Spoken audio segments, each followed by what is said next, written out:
Hello, నేను విశ్వేశ్వరరావు. ఆంధ్రప్రదేశ్ ముఖ్యమంత్రిగా చంద్రబాబు నాయుడు గారు 4వసారి ప్రమాణ స్వీకారం చేసిన తర్వాత మొట్టమొదటి బడ్జెట్ ప్రవేశపెట్టారు. సుమారుగా 3 లక్షల కోట్ల రూపాయలు. దానికి సంబంధించి దానికి ప్రాధాన్యత ఇచ్చారు, అసలు బడ్జెట్ ఎలా ఉంది అనే దాని మీద విశ్లేషణ తీసుకునే ప్రయత్నం చేద్దాం. ప్రస్తుతం మన దగ్గర డివిఎస్ గారు సామాజిక ఆర్థిక విశ్లేషకులు ఉన్నారు, సీనియర్ జర్నలిస్ట్, ఇంటరాక్టివ్. సార్ నమస్తే.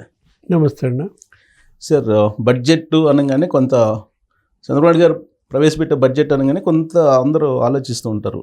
ఆ ప్రాధాన్యతలు అనేది చెప్పారు, దాని ప్రకారం అది ఉన్నట్టు అనిపిస్తుందా? అంటే కూటమి ప్రభుత్వ తొలి బడ్జెట్, పయ్యావుల కేశవ్ ఆర్థిక మంత్రిగా ఫస్ట్ బడ్జెట్. మనకు తెలిసి తెలుగుదేశం బడ్జెట్లన్నీ యనమల రామకృష్ణుడు అకౌంట్లో పడాయి. ఆయన కూడా రోసే టైప్లో ఒక 10 బడ్జెట్లు పెట్టారు. రోసేది ఆయనది మహా ఉంటే 1-2 తేడా అంతే. ఆంధ్రప్రదేశ్ పైన సుదీర్ఘకాలం ఆర్థిక మంత్రులుగా ముద్రలేసింది వాళ్ళిద్దరే, మనం చూసాం. పయ్యావుల కేశవ్ బడ్జెట్ బిగినింగ్లోనే చంద్రబాబు ఆర్థిక మంత్రిగా స్పీచ్ 2 లైన్లు మాట్లాడాడు. ఏది 1994 ఎన్టీఆర్ క్యాబినెట్ అప్పుడు ఆయన ఆర్థిక మంత్రిగా ఆయన ఫస్ట్ బడ్జెట్ ఒకటి ఇచ్చాడు. అశోక్ గజపతిరాజు కూడా ఆర్థిక మంత్రిగా పనిచేశాడు, ఆయన ఒక బడ్జెట్ పెట్టారు అప్పట్లో. ఆ బడ్జెట్లో అతని విజన్, ఇప్పుడు ఈ బడ్జెట్ను కూడా మనం చంద్రబాబు విజన్గానే చూడాలి. టోటల్గా ఇవాళ బడ్జెట్లో కేశవ్ మాట్లాడిన ఆ స్పీచ్, బడ్జెట్ స్పీచ్ చూస్తే చంద్రబాబుని ఎత్తేసాడు కంప్లీట్గా. అంటే ఏంటి, ఇక తెలుగుదేశం ఇవాళ పూర్తిగా చంద్రబాబు విజన్, చంద్రబాబు ఫార్ములా, చంద్రబాబు సూత్రాల మీద వెళ్తుంది, విధానాల పైన. అదే చూడాలి ఇప్పుడు ఈ బడ్జెట్ను కూడా. ఎందుకంటే వాస్తవిక ప్రాతిపదికన మనం ఏమనుకున్నానంటే, మీరు అన్నది ఆ 3 లక్షల బెంచ్ మార్క్ క్రాస్ చేస్తాడు అనుకున్నా. కొంచెం దగ్గరికి వెళ్ళినట్టున్నారు. ఏముంది, 6,000 కోట్లే కాబట్టి వేసేస్తారేమో. 2.94 కాస్త రాజశేఖర రెడ్డి అట్లా చేశాడు, మనకు గుర్తుండే ఉంటుంది. ఏది 2007లో బడ్జెట్ పెట్టినప్పుడు రాజశేఖర రెడ్డి ఎంత 80,000 కోట్లే. 2008 బడ్జెట్కి 1,00,000 దాటిచ్చేయండి అన్నాడు. అంటే 1,00,000 కోట్ల బడ్జెట్ అనే ఒక బెంచ్ మార్క్. అదేంటి, అదొక బ్రాండ్ ఇమేజ్ కోసం ఆయన 20,000 కోట్లు జంప్. వీళ్ళు మరి 6,000 కోట్లు కూడా పెంచుకోవడానికి సిద్ధంగా లేని పరిస్థితి. అంటే ఏంటి, నేల విడిచి సాము చేయడానికి వీళ్ళు సిద్ధంగా లేరు. రియాలిటీకను అంచనాలకి దగ్గరగా ఉండేటట్టు చూసుకున్నారు. అంటే రియలిస్టిక్ బడ్జెట్. మనం నిజం చెప్పాలంటే ఇప్పుడు ఇవాళ జగన్మోహన్ రెడ్డి మొత్తం చెల్లా చెదురు చేశాడు. ఆంధ్రప్రదేశ్ ఆర్థిక వ్యవస్థ చెల్లా చెదురైపోయింది, కకావికలమైపోయిన పరిస్థితుల్లో అసలు ఎంత ఉందో తెలియదు, ఎంత పోయిందో తెలియదు, ఎంత తెచ్చుకోవాలో తెలియదు.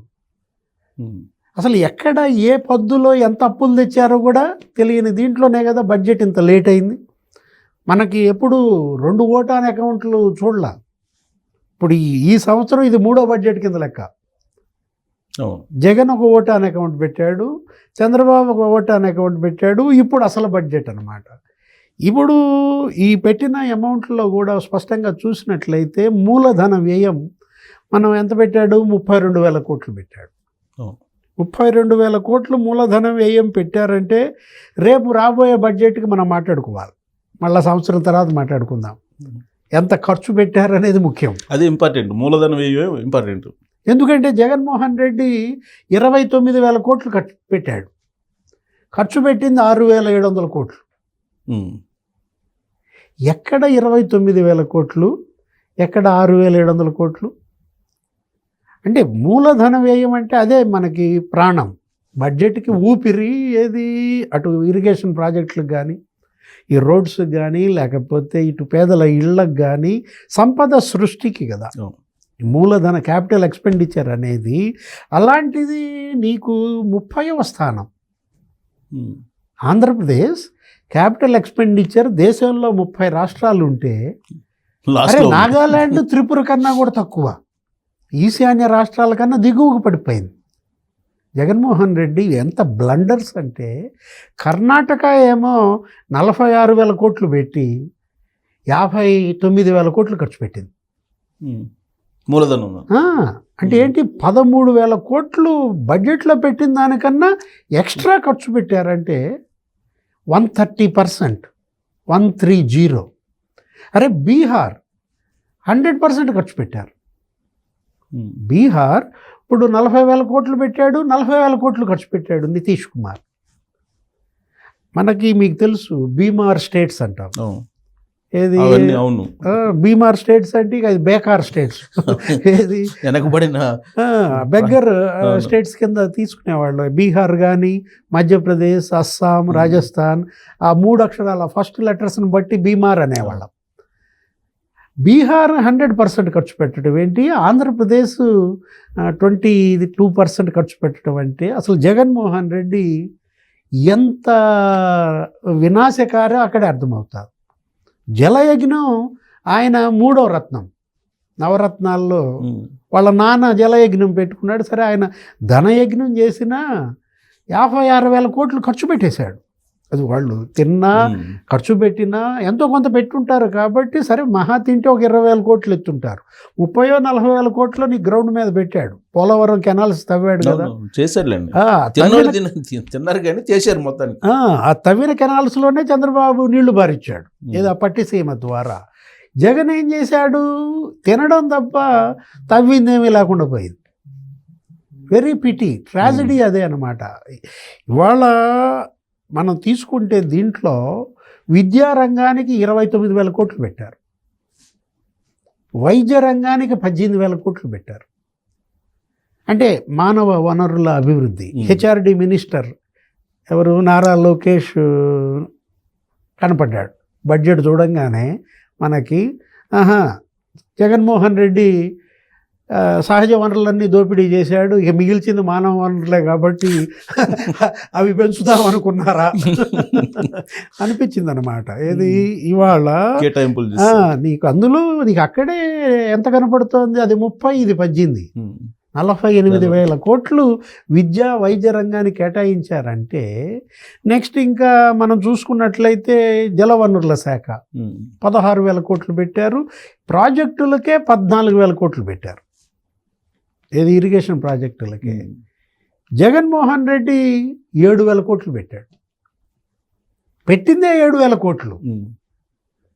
అంటే ఇంకా అసలు అతను ఎంత నీరు గార్చాడు మనకు అక్కడే కనపడుతుంది. ఇప్పుడు పోలవరానికి 5,400 కోట్లు ఏం పెట్టారు, నెక్స్ట్ హంద్రీనీవాకు ఒక 2,500 కోట్లు పెట్టారు, గాలేరు నగరికి కూడా ఒక 2,800 కోట్లు పెట్టారు.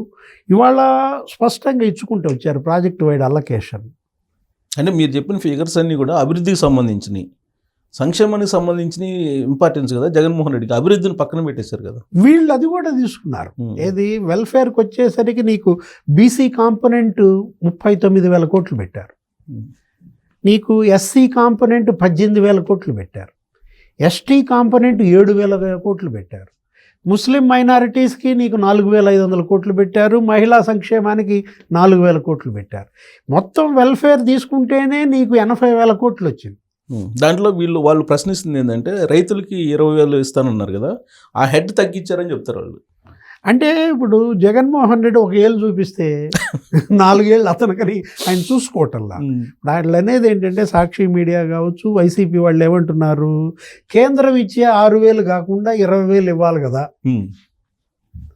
10,000 కోట్లు బడ్జెట్ పెట్టాలి కదా అన్నదాత సుఖీభవకి, మరి మీరు పెట్టింది 4,500 కోట్లే కదా అంటాడు. నువ్వేం చేశా?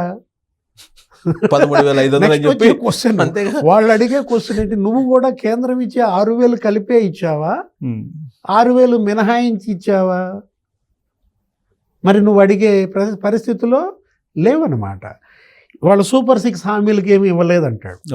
ఇప్పుడు అన్నదాత సుఖీభవ రైతులకి 20,000 రూపాయలు పెట్టాడు కదా, 4,500 కోట్లు దానికి బడ్జెట్ పెట్టారు. నెక్స్ట్ తల్లికి వందనం, దానికి పెట్టాల్సిన బడ్జెట్ దానికి పెట్టుకున్నారు. అమ్మ ఆడబిడ్డ నీదో ఏదో ఉంది 1,500 రూపాయలు, దానికి కూడా పెట్టారు. ఇవాళ హెడ్ చూపించారు కొన్నిటికి హెడ్ చూపించలేదు. ఆల్రెడీ వాళ్ళు సూపర్ 6లో దీపం పథకం ఇచ్చేశారు. ఫస్ట్ సిలిండర్ 900 కోట్లు కట్టేశారు. అది ఎంత, అది 2,700 కోట్లు ఏముంటుంది 3 సిలిండర్ల తాలూకు. ఆర్టీసీ ఉచిత బస్సు ప్రయాణం కావచ్చు, లేకపోతే ఈ తల్లికి వందనం కావచ్చు, ఇవన్నీ కూడా ఇచ్చిన నేపథ్యంలో వాళ్ళు ఇవాళ ఈ పారిశ్రామిక వృద్ధి పైన పడ్డారు. అంటే ఎంప్లాయ్మెంట్ అంటే మళ్ళీ జగన్ ఏమంటాడు, నిరుద్యోగ వృత్తికి డబ్బులు అంటాడు. అవును. అది ఎందుకు పెట్టలేదు అంటాడు. ఇప్పుడు ఇవాళ వాళ్ళు ఏమైనా చెప్పారా ఏంటి, సూపర్ 6 రేవంత్ రెడ్డి లాగా 100 రోజులు అమలు చేస్తా అని చెప్పలేదు కదా, 6 నెలల్లో పెడతామని అని చెప్పలేదు కదా. వాళ్ళు ఏదో ఒక షెడ్యూల్ ప్రకారం వెళ్తున్నారు. 5 years ఉంది, 5 years లోపల ఇంప్లిమెంట్ చేస్తారు. ఇప్పుడు దీపం పథకం, దీపావళి పండుగ అన్నారు, పెట్టుకున్నారు. రేపొద్దున సంక్రాంతి పండగకి ఏదో ఉచిత బస్సు ప్రయాణమో ఏదో పెట్టుకుంటున్నట్టున్నారు. తల్లికి వందనం కూడా ఇస్తారనుకుంటాను. లేకపోతే ఆడబిడ్డ నిదా మీరు అడుగుతుంది, మహిళకి 1500 రూపాయలు. రేపెప్పుడో మహిళా దినోత్సవం వచ్చింది, అది ఎప్పుడో మార్చిలోనే ఎప్పుడో ఉంటుంది, మార్చి 8వ తారీఖు. ఆ రోజు ఎప్పుడో ఒక స్కీమ్ పెట్టుకుంటారు. ఇట్లా ఒక షెడ్యూల్ ప్రకారం అటు బడ్జెట్ చూసుకుంటూ వెళ్తున్నారు. ఇక్కడ ఇష్యూ ఏంటంటే ఇప్పుడు ఈ పెట్టినవి అన్నీ ఇంప్లిమెంట్ చేస్తారా లేదా, జగన్ లాగా ఇళ్ళు కూడా చేస్తారా. ఇప్పుడు జగన్ పెట్టాడు 27,000 కోట్లు పెట్టి క్యాపిటల్ ఎక్స్పెండిచర్ ఖర్చు పెట్టింది 6,700 కోట్లే. ఇప్పుడు కేసీఆర్ 32,000 కోట్లు పెట్టాడు, మరి 32,000 కోట్లు ఖర్చు పెడతాడా? అప్పుడు మాట్లాడాలి దాన్ని. లేదు ఇంకా ఎక్స్ట్రా ఖర్చు పెడతాడా, ఏది కర్ణాటక లాగా? దాన్ని బట్టి వాళ్ళ సమర్థత, వాళ్ళ ఇది పడుతుందన్నమాట. ప్రస్తుతానికి మాత్రం ఒక విజనరీ బడ్జెట్, ఒక రియలిస్టిక్ బడ్జెట్, ఒక కన్స్ట్రక్టివ్ బడ్జెట్గానే చూడాలి. అంటే నిర్మాణాత్మక గ్రోత్ రేట్ కూడా 15% టార్గెట్ పెట్టుకున్నట్టున్నారు. దానికి అనుగుణంగానే ఇది మొత్తం డిజైన్ చేసినట్టున్నారు. అంతే. ఇది విజన్ 2047 పెట్టుకున్నారు. అవును, అదే వికసిత భారత్ మోడీ అంటున్నారు. ఈయన వికసిత ఆంధ్రప్రదేశ్ అంటూ దానిలో విజన్ 2047కి ఏపీ ఎలా ఉండాలి అనే దాంట్లో మీరు అన్నట్టుగా 15% గ్రోత్ రేట్. నెక్స్ట్ అదేదో $2.3 ట్రిలియన్ ఎకానమీ, $2.3 ట్రిలియన్ ఎకానమీ. తలసరి ఆదాయం $43,000 పెంచుకోవాలి.